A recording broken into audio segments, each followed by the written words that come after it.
O Evangelho de Marcos, no capítulo de número 9, vai nos falar a respeito de uma experiência sobrenatural no que é conhecido como Monte da Transfiguração. Também vai nos trazer disciplinas que o Senhor Jesus vai tratar a respeito de tolerância. Ele vai falar que os discípulos são o sal da terra. Ele também vai falar a respeito da sua crucificação novamente, que ele teria de padecedores, sobre quem é o maior no reino de Deus. No entanto, eu quero focar num episódio muito distinto aqui dentro desse capítulo, e eu vou ler então o verso de número 24, que diz assim: imediatamente o pai do menino exclamou com lágrimas: eu creio, ajuda-me na minha falta de fé. Se você tiver uma edição de Almeida, Revista Corrigida, ele vai falar assim: Senhor, eu creio, mas me ajuda na minha incredulidade. O Senhor Jesus tinha descido do monte aonde ele se transfigurou à frente de Pedro, João e Tiago, e quando ele chega lá embaixo, no pé do monte, havia uma confusão formada, porque um homem havia levado seu filho possesso de demônios, de um espírito mudo, e esse espírito o agitava, o lançava nas águas, o lançava no fogo, fazia com que ele tivesse ataques epiléticos terríveis, e esse problema ia se arrastando. O pai desse menino pede para que os discípulos expulsem os demônios. Os discípulos tentam, mas não conseguem expulsar os demônios. Então começa uma confusão. Por quê? Porque os escribas começam a criticar os discípulos de Jesus, achando que aquilo ali seria uma encenação, achando que aquilo ali não teria efeito, não teria valor nenhum. Quando o Senhor Jesus então chega, ele pergunta: o que está acontecendo aqui? O pai do menino se mostra, se prontifica, e ele diz assim: Senhor, a questão é com o meu filho é endemoniado, meu filho tem um demônio mudo, ele é possesso por um demônio, e esse demônio traz muitos estragos a ele e a nós. A família toda, acredito eu, estava sofrendo com aquela situação. O Senhor Jesus então pergunta: desde quando isso acontece? O pai responde: desde a sua infância. Aquele pai não sabia precisamente se eram 1, 2, 5 ou 10 anos. Desde a sua infância. Eu calculo que o menino já fosse um jovem, talvez um adolescente. Ele diz: desde a sua infância isso tem acontecido. O Senhor Jesus então ouve daquele pai algo que ele diz assim, o pai do menino fala: mas se tu podes, cura o meu filho, ajuda-nos. O Senhor Jesus então responde para ele: se podes, tudo é possível ao que crê. No que esse pai então clama, roga e pede para o Senhor Jesus. Ele diz: eu creio, mas me ajuda na minha incredulidade. Existem aqui dois extremos: a crença do pai que diz se eu creio, e também a descrença, mas me ajuda na minha falta de fé, me ajuda na minha incredulidade. Como pode uma balança equilibrar os dois fatos? Ele tinha ou não tinha fé? Ele cria ou não cria? Ele acreditava naquela cura ou não acreditava? Porque ele fala assim: eu creio, eu acredito, eu tenho fé. Ao mesmo tempo ele faz um pedido para o Senhor Jesus: mas me ajuda na minha falta de fé, me ajuda na minha incredulidade. Talvez você já tenha vivido ou esteja vivendo algo semelhante a essa situação. Se perguntar para alguém se você acredita em Deus, se você acredita em Jesus Cristo, muito provavelmente a maioria das pessoas vai dizer: eu creio, eu acredito. Se talvez eu te perguntar: você acredita que Jesus é o Filho de Deus?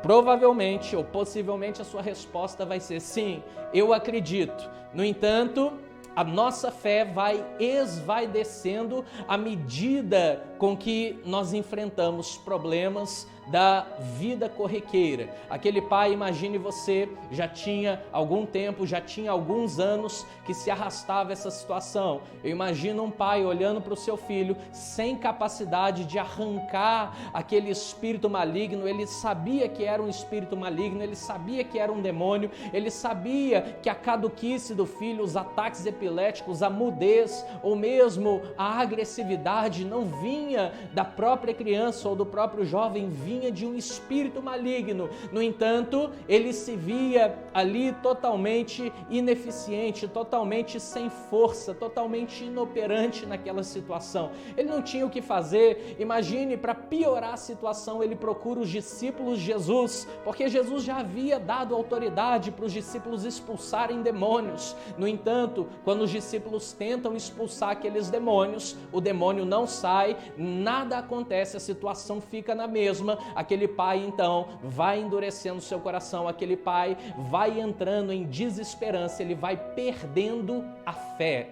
Talvez você já viveu algo parecido, algo que a princípio você tinha fé, você tinha convicção e você pedia: meu Deus, cura o meu filho, cura a minha vida, cura o meu marido, a minha esposa, cura o meu pai, a minha mãe. Talvez alguém que esteja passando por enfermidade e o quadro foi só se agravando. Às vezes é um casamento enfadado à falência. Meu Deus, me ajuda a restaurar o meu casamento, e a situação só vai piorando. Talvez é o desemprego que tem atacado a muitas pessoas e você pede: meu Deus, abre uma oportunidade, abre uma porta de emprego, me ajuda. E talvez o tempo vai passando e nada vai acontecendo. Esse cenário colabora para que a falta de fé venha se alojar dentro do nosso coração. Era o que aconteceu com esse pai. Ele dizia assim: Jesus, eu creio, Jesus, eu acredito, no entanto, me ajuda, porque ao mesmo tempo que eu acredito, há também uma falta de fé, há uma falta de convicção interior dentro de mim. O livro de Hebreus, no capítulo 11, verso de número 1, vai dizer assim, que, ora, a fé é a certeza das coisas que não se veem, a convicção dos fatos que se esperam. É aquilo que você não vê. A fé não está ligado naquilo que você pode enxergar. Ah, eu vejo uma melhora, eu vejo um quadro melhor, eu vejo a minha vida melhorando, por isso eu tenho fé. Não, a fé não é para o dia bom, a fé é para o dia mau. A fé é para quando tudo parece que vai dar errado. É esse dia que você tem que ter fé. É nesse dia que você precisa crer naquilo que você não vê, naquilo que você não pode ver. O apóstolo Paulo vai dizer assim: nós não andamos por vista, nós andamos por fé. A fé é essa convicção, essa certeza interior, essa convicção. O profeta Abacuque vai dizer no capítulo 2, versículo 4 do seu livro: o meu justo viverá da fé. Assim eu e você devemos andar em fé, não apenas aquela fé que diz assim: eu até acredito em Jesus, mas será que Ele vai mesmo me ajudar nessa situação? Eu até creio em Deus, mas será que Ele está olhando mesmo para o meu problema? Não duvide, porque a carta de Tiago, no capítulo 1, vai dizer assim, que aquele que duvida no seu coração é semelhante à onda do mar que é agitada e lançada pelo vento. Não pense esse homem de coração dobre, de ânimo dobre, de falta de fé, que alcançará algo do Senhor. O Senhor quer abençoar a sua vida, Ele quer fazer aquilo que você não pode fazer. No entanto, você precisa deixar essa convicção interior nascer novamente dentro do seu coração. Eu quero então deixar um texto aqui de Mateus capítulo 21, verso 21, que diz assim a Escritura: Jesus, porém, lhes respondeu: em verdade vos digo que se tiverdes fé e não duvidardes, não somente fareis o que foi feito à figueira, mas até mesmo se a este monte disserdes: ergue-te e lança-te ao mar, tal coisa sucederá. O Senhor Jesus tinha amaldiçoado uma figueira que não dava fruto, ela seca imediatamente. Os discípulos ficam espantados. Como secou-se imediatamente? O Senhor Jesus falou: isso é fé, isso é convicção. E eu digo para vocês, se você também tiver fé e clamar e orar e lançar a palavra e não duvidar no seu coração, não apenas o que foi feito à figueira, mas até se você disser a essa montanha: sai daqui e lança-te no mar, isso também acontecerá. Há muitas montanhas que nos separam de providências divinas, há muitas montanhas que nos impedem de enxergar aquilo que nós desejamos ver, aquilo pelo qual nós estamos orando, crendo e clamando. No entanto, se você não duvidar, o Senhor Jesus pode até remover montanhas. Eu quero então que Deus venha nesse dia a te abençoar, tirar toda a incredulidade,